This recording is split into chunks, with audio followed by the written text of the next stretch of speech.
Hello aspirants, I'm Indumati Karthikeyan from InKar IAS Academy. Today we are going to see about the 28th November current affairs.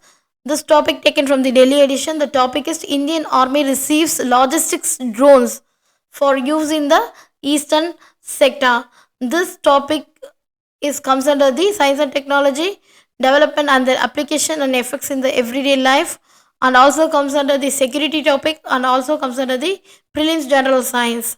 So first of all, we must know that Indian Army has received Subel 20 logistics drones procured from the Endure Air System for the development in the eastern sectors. That is a strategic initiative aimed at enhancing the capability of the India's defense forces. That is the objective. What is the objective? Is the strengthen our national security and also modernize the military infrastructure and enhance the technical capabilities.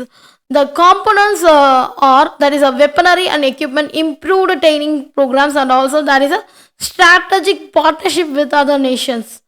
These drones procured from the Endure Air Systems, that is for deployment in eastern sector to company